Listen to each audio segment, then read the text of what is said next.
Hello and welcome back to Let's Play The Lord of Nothing with me, Bragaton. Let's head deeper into the jungle. I hear they have fun and games. What a discovery. And traps. It's done. Some decent loot there. I'm gone. Pay attention. I'm not sure a wand of protection from fire communal will be very handy in this area. It would have been great against the goblins. Follow my steps. I'll protect you from all harm. Let us bide our time.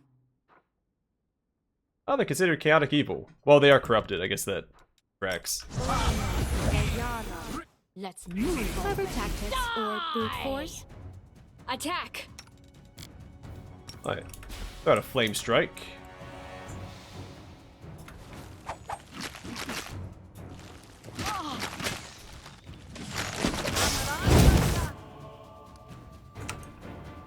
Aim carefully.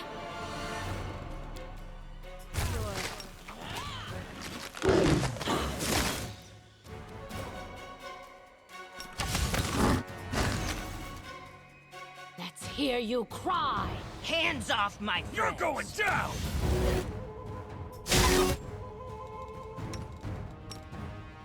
Oh, look. Walking look. Away, you brigand! Nice, that wasn't too bad.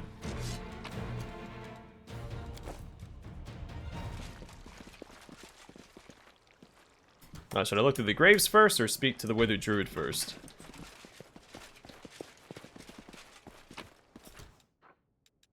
I'll talk to the druid first in case looking through the graves beforehand causes us to get attacked by a bunch of undead. Who goes there? Mummified body lies on the altar. A hoarse whisper emanates from its lifeless throat. Come closer. Who are you? I was one of the 7 high druids of Starasta. My city has been dead for 100 years. 100 of years. Destroyed by demons. I wish to be laid to rest, but Carrock won't let me. Old mad Carrock. Darn him. We're looking for a creature that has unnatural powers. Powers that have to do with ice. I cannot help you there. For 100 years, I've been lying here. How would I know what new creatures have appeared in the forest? Tell us about Carrock. Carrock, a mighty treant. He was the guardian of Starasta. When demons came, he was just as powerless as all the other defenders of Sarkoris. Most of us died, yet he lived and went mad. Now he defends the forest that grew in place of the city. Why, for what purpose? He himself does not remember, but he will never stop. Now listen closely. This is important. Carrock must die. For the sake of the people and the Fae that he holds captive, and who he will never release. How does he know about the Fae?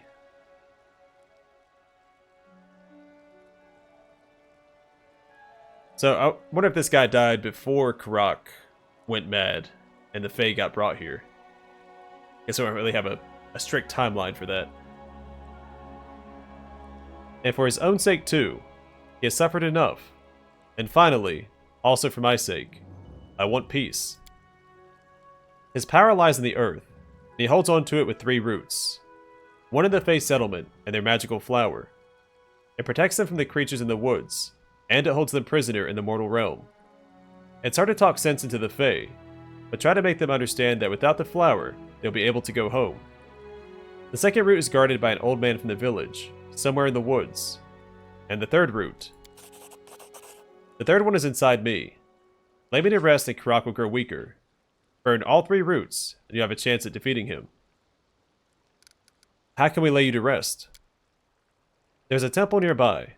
Take my body there, and burn it in the ritual basin. I will rest at last, and Carrock will lose some of his power.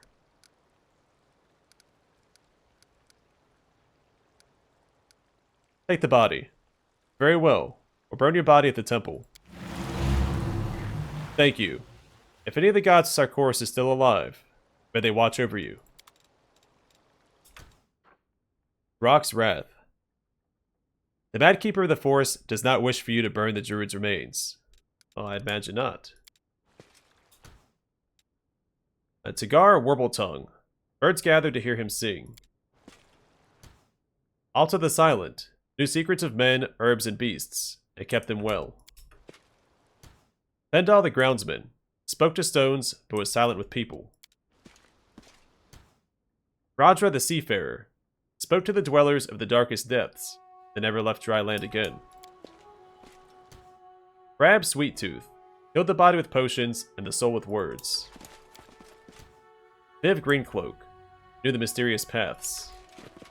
Let us be careful.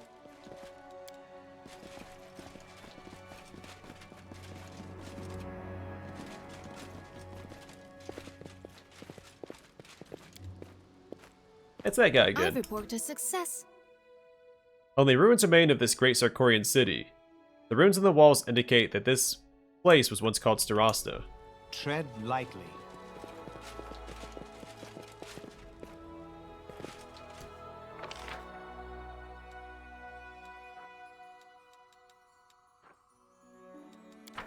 Some loot back there.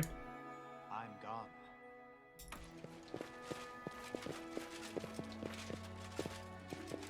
That's just a dead end.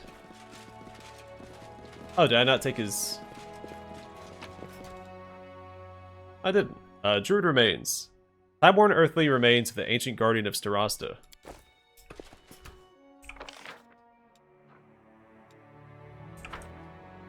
So I guess the temple is back this way?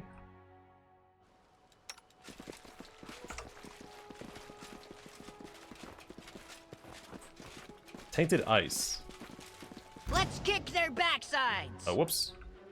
You get for rushing ahead. Valmot's already up front. Through. Send everyone else after I'll this guy. Stop you. Yeah, this will work out fine.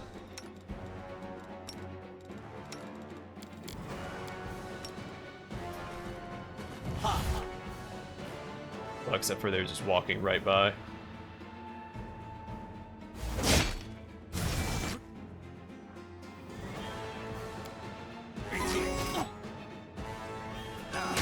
I saw these guys on the path before, I thought, but they didn't ambush us then, so I just kind of forgot about it.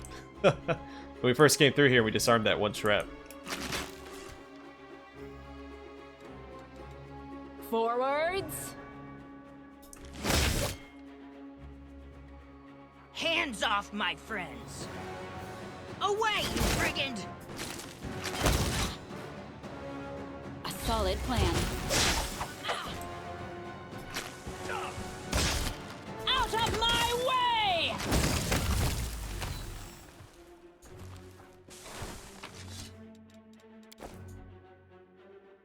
Our duty calls. Matricium Turinos. Matricium Turinos. Matricium Turinos. What are we doing now? Alright, let's extend The road awaits. meta magic and We can't just sit enlarge here from main doing character nothing. again.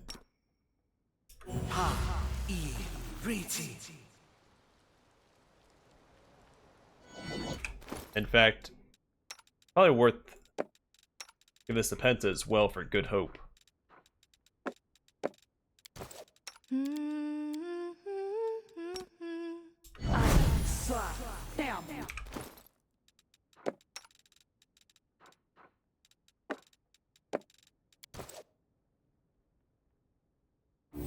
Let's head out.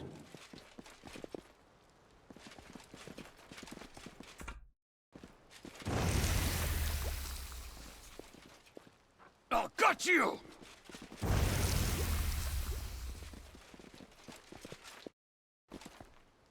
Let us be careful. To the ruins. I'm guessing this is where the temple's at.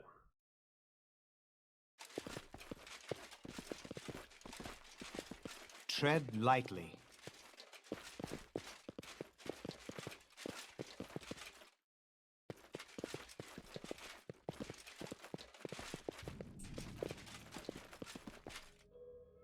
Battles await. Yeah, these guys are gonna stand up. That's gonna take him out. None shall escape.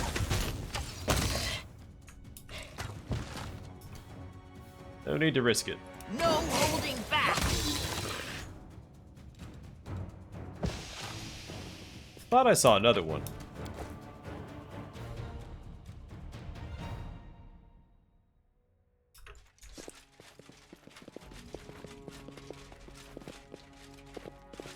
I'm gone.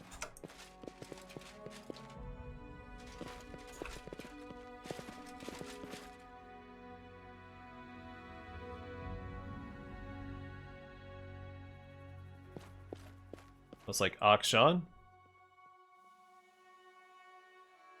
Wow, what's he doing here? Follow my steps. Studies of demons, lesser, and forgotten.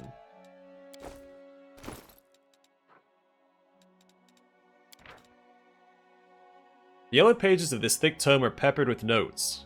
A gilded tassel marks the following fragment. The story of Sethud, who once ruled the icy abyssal wasteland of Juvamirak, is the most curious one. Demon lords often choose or reshape their realms to suit their looks and tastes, and Sethud, the frozen lord of the undead, was no exception. One may imagine what his realm looked like. Boundless snowy plains, razor-sharp ice ridges, frozen bones of the dead piled in mounds, and vicious winds scouring the very flesh off the bones of the living. He held Juvamirak firmly in his three-fingered claw, until another demon... someone tell me how to say this. I'm just saying Kostachi, began to look at his domain with envy. Naturally egocentric and competitive, demons gain their supernatural strength by feasting on each other, and one who has consumed enough of their peers may become a nascent demon lord. These creatures are capable of challenging any sovereign master of the Abyss, but they are yet to attain their own titles. Kostachi was one such fledgling when he challenged Sethud and overcame him, despite the considerable power imbalance. We can only assume that there was another factor that tipped the scales in the younger demon's favor, but the details of that battle remain shrouded in darkness. Perhaps Kostachi had a secret weapon of some kind, or perhaps Sethud was vulnerable, unable to put up a good fight for some reason. We can hope that future generations of aspiring demonologists will unveil this mystery. And so Kostachi took Sethud's castle and rules over Juvamirak to this day. And what of Sethud himself? For a long time he was presumed dead, his soul slumbering eternally in the Rift of Repose, a remote and hidden corner of the Abyss, where defeated demon lords go after their body's demise. However, more recent findings indicate that Sethud only lost his rank, and not his life. This is the only known case of so-called demotion of a fully fledged demon lord to the lower rank of a nascent one. He is without a doubt still hiding from the deathless frost, somewhere in the mountains of Juvamirak, slowly regaining his strength and gathering his resources for a rematch.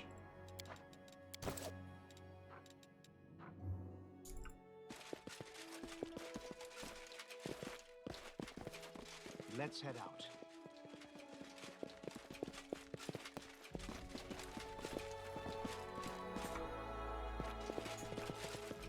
A negligible obstacle. They don't know who they're dealing with. Die!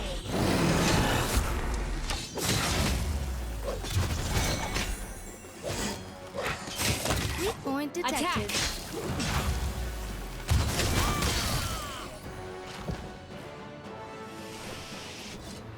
The road awaits.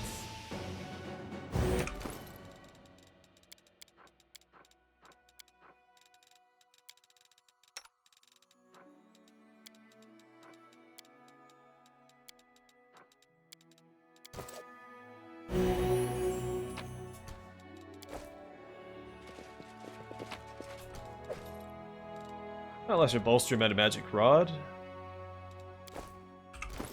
See that coming in handy.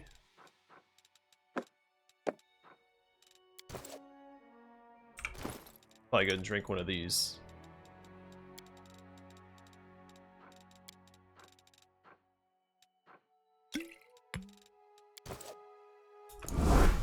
Let us be careful.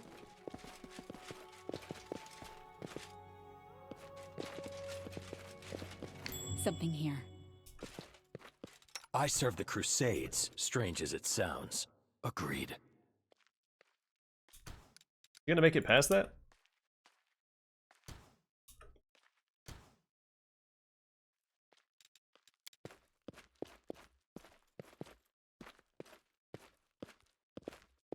Uh-huh.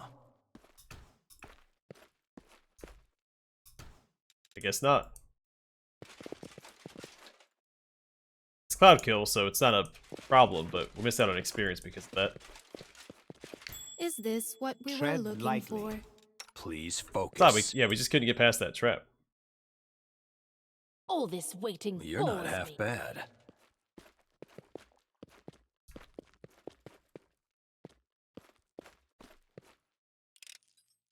I managed.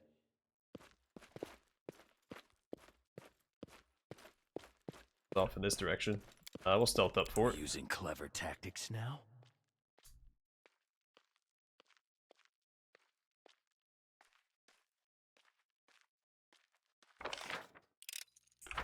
I managed. I thought this was the way forward, but I think this might be a side area.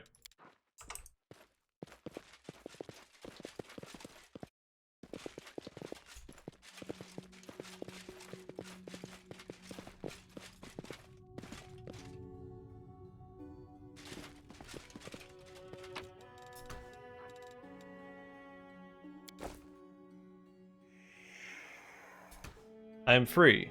You have my thanks. Please take my best equipment as a token of gratitude. It is in my grave. Bless you. I'm gone. So that's back. Okay. What's further inside? Carrock isn't here, is he?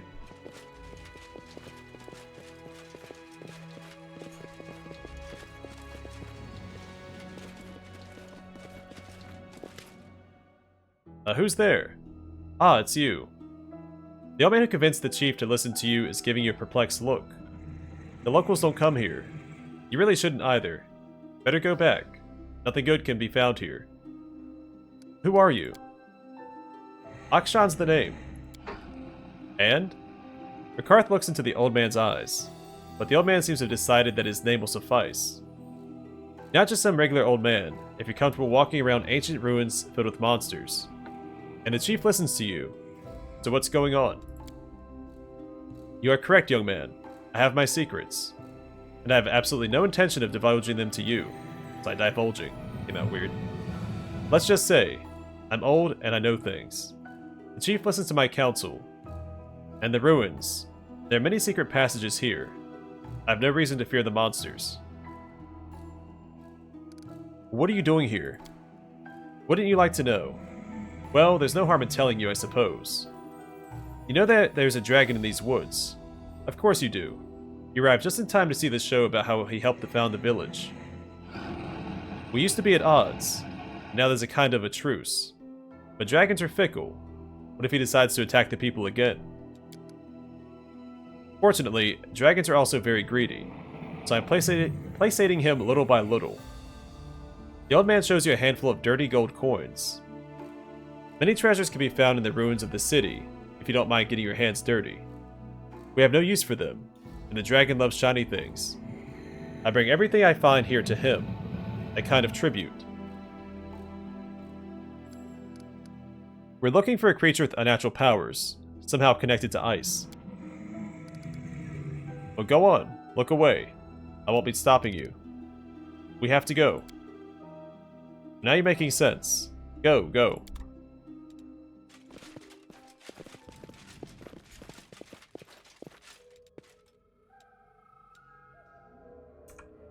I don't have a very good chance of picking this lock. If I go and buy one of those lockpicking kits. Oh, I keep forgetting about this too. Keep that in mind. I shall not fail.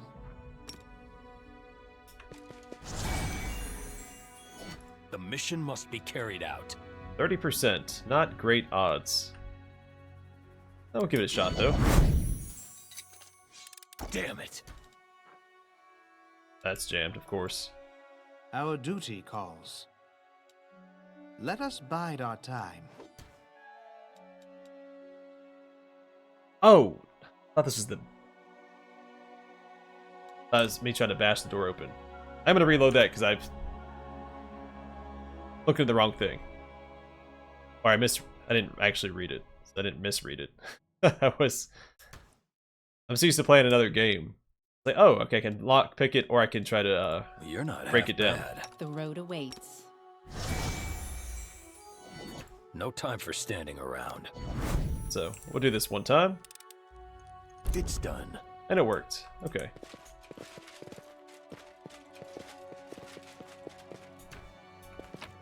Normally I try not to reload, especially when stuff like that happens, but...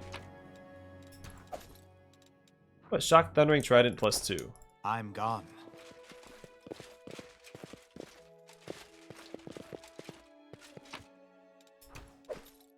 Ooh, Sungleam Cuirass. Medium armor, this +1 breastplate is unusually clean and shiny.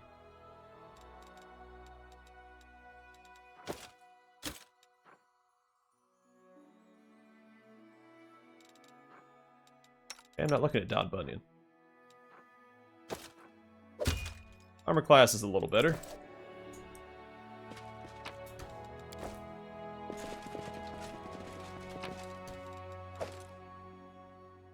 Chain Shirt of Life Vim.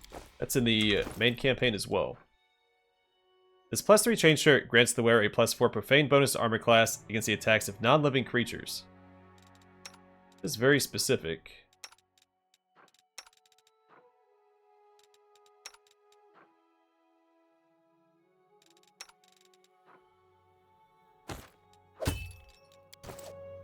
Follow my steps. I still feel dirty for reloading that, even though... The reason we didn't succeed, well, we would have had a 55% chance to have a 30% chance if I'd actually read the menu.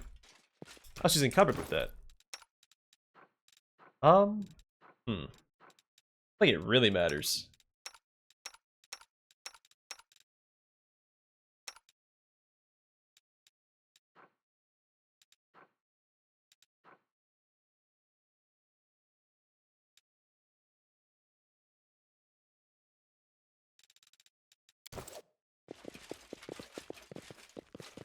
Let's head out.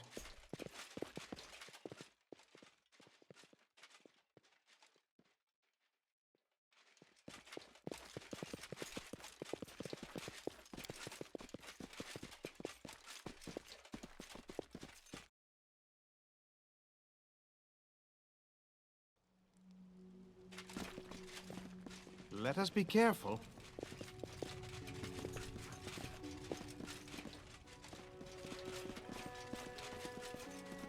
And he said his grave had some equipment in it. Tread lightly.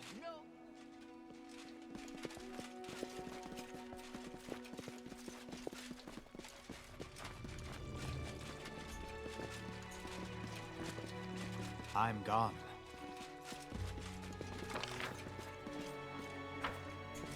Oh, way back here.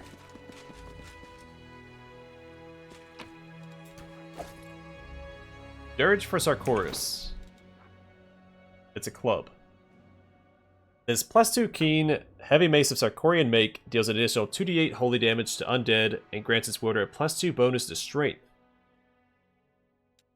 Seems pretty solid, but do I want to get rid of her armor class in exchange for this? I guess so.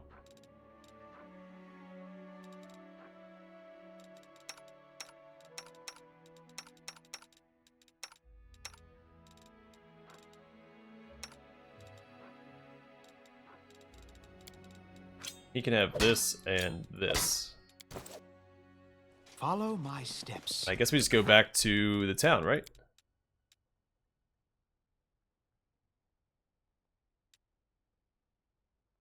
Wait, what? Now that all the roots have been destroyed, the Bumpkins will see the path to their doom. It's really weird journal Let's entry, head out. right?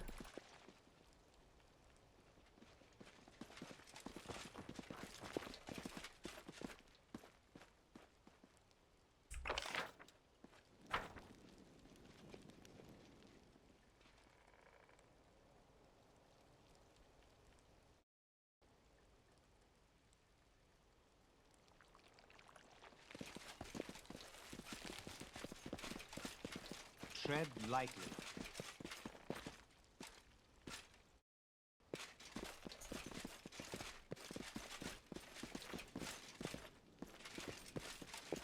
I'm gone.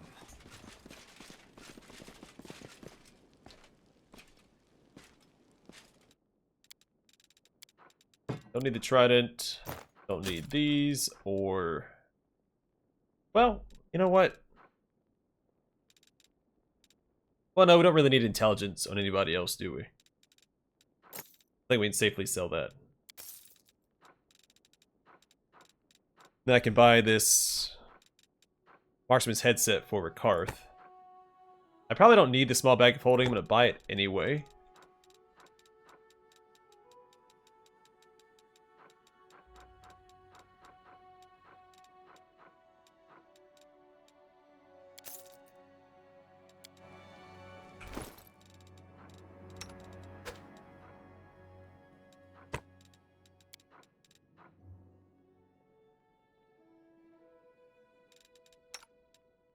Yeah, she doesn't actually need charisma, so she might benefit more from, well...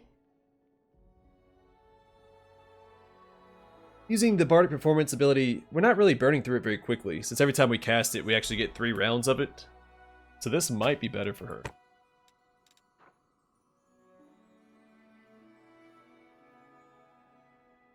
I don't know if the Flamboyant Hat... This effect can be applied retroactively. To say we run out of performance, or Bardic Performance charges, we can equip it when it is at 0 and it gives us 2.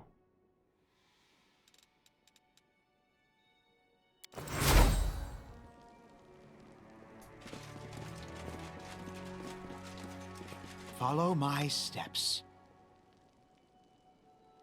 Would you look at that? We're greeted like heroes, and they wanted to drive us away at first. When the roots disappeared and opened the way to Carrock, I knew you'd been successful. You should have heard the cry of relief. It's not over yet, though. Our path to freedom won't be easy. The chief frowns. Our best rangers have scouted Carrock's den to gather information. He is even more terrifying than the legends would have you believe, and time seems not to have diminished his powers at all. What will happen when Carrock is dead? First, I'll dance on his putrid corpse. No, that is not what you're asking. When Carrock is dead, his roots will vanish, and the road out of Starasta will finally be open.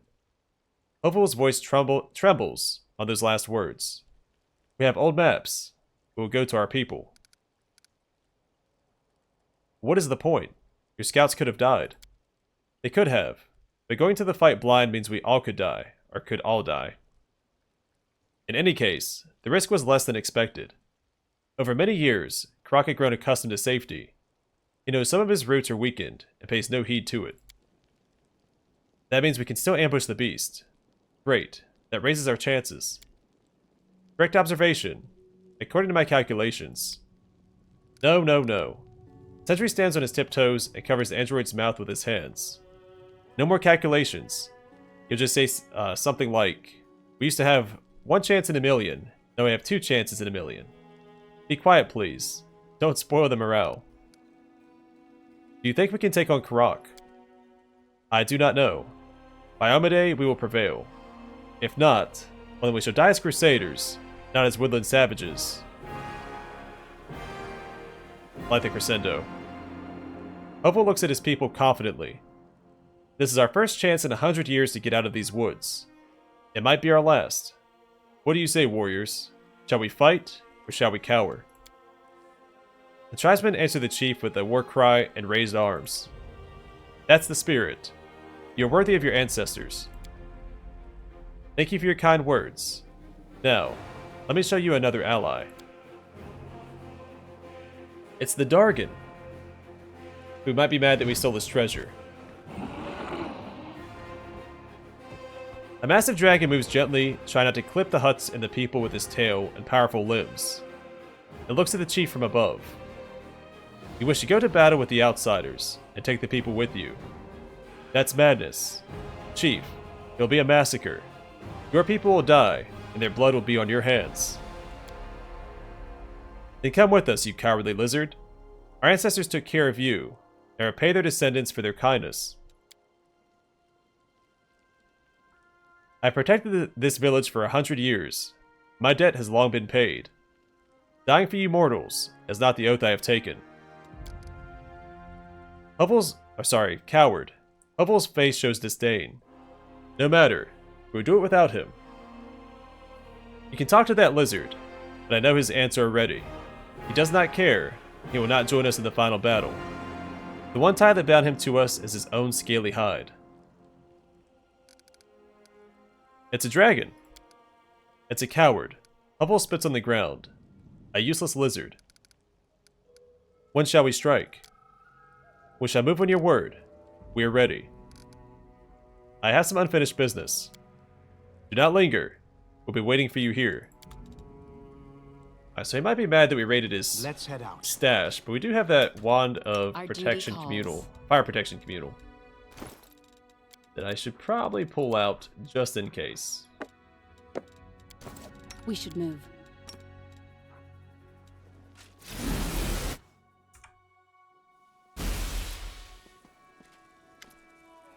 You approach the dragon. One would assume a fire-breathing creature would emit heat. Instead, you only feel cold. Can you feel that? A very unpleasant chill. Sendri looks agitated. Thought I was imagining things.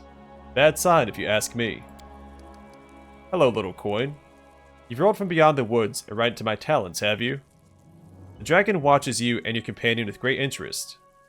What do you need? Why don't you want to help us in battle? You're a big lad. We could use your help in the coming battle. The answer is quite simple. Can you work it out without my help? I don't want to die.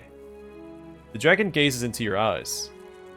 Dragons live for a long, long time. To you mortals, we are practically immortal. Maybe you'll kill Carrock and bring freedom to the tribe. Very noble. You will die. And if the humans follow you, so will they.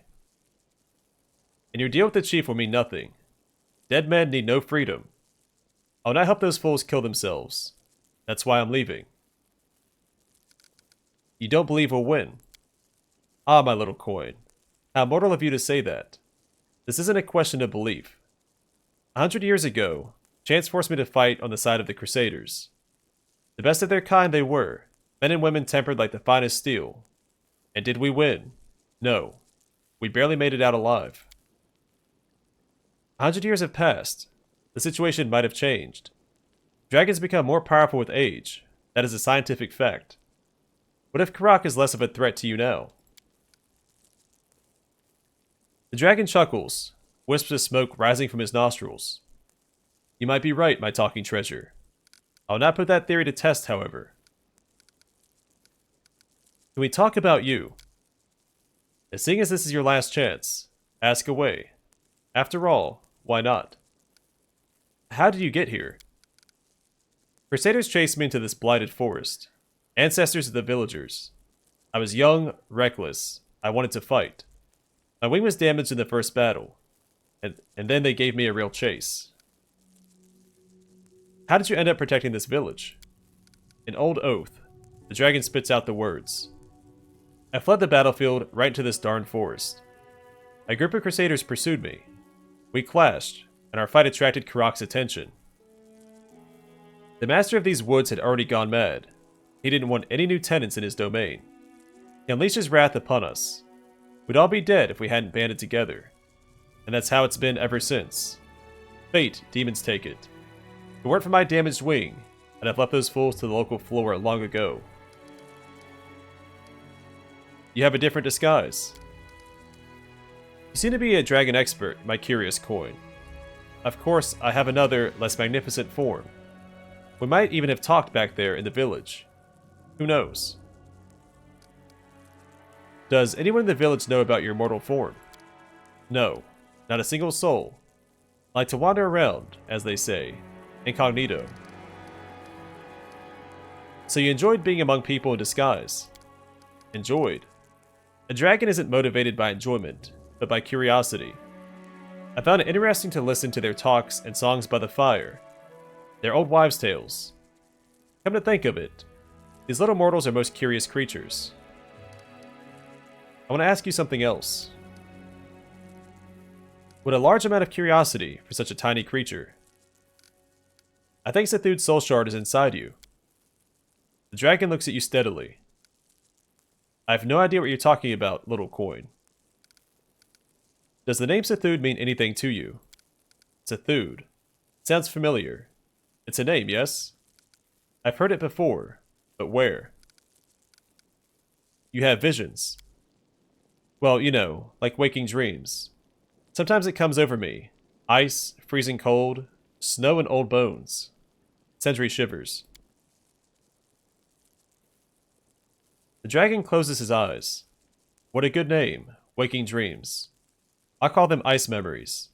They are not mine, yet I see them sometimes. How do you know? Have you witnessed them as well? Is the ice wall your doing? Correct. The ice keeps Carrock servants away. So you're a red dragon, not a white one. What's with the ice then? Strange, no? The dragon's voice is pensive. It happened a long time ago, before I was stuck here. As a young dragon, I once ate a frost giant. He was putrid and gritty. I became so ill, I thought it would be the end of me. And when I recovered, my fire turned to frost. The giant must have been cursed. Or was it something else? I know what's wrong with you. And what is it? The thing inside you. It's a soul shard of the demon lord Sethud. That frost giant must have been his servant. And it just so happens that the shard is the reason we're here. To tell you the truth, I wouldn't mind getting rid of it. I miss my flame. I've grown tired of its vile visions. But will I be able to protect the village, and myself, without the shard? Sethud's soul shard can't be released while you're alive. So that's how it is, little coin. Who'd have to fight then? Let's leave it for later. First, deal with Carrock, and then if you survive, come to me. Agreed? Very well. We'll deal with it later. Splendid. I have to go. There's a battle to be fought. Talk those people out of coming with you. That is my last word, and good luck. Let us be careful. Alright, well, I'm not going to rest yet. I think I'll save that for after the fight with Carrock.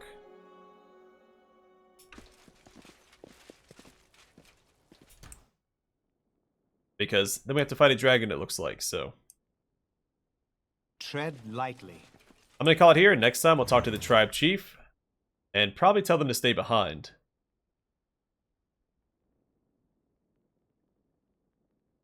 Or you know what? Maybe I should bring them with me. Because maybe he'll have a change of heart and come and help the tribesmen and be weakened by Carrock, and then we fight him. But I do like my honorable dragon fights, so maybe I won't do that. Also, he's a red dragon. He's acting fairly noble, all things considered. Because red dragons are evil. So that's interesting. But either way for now, thanks for watching, and I hope to see you guys in the next one.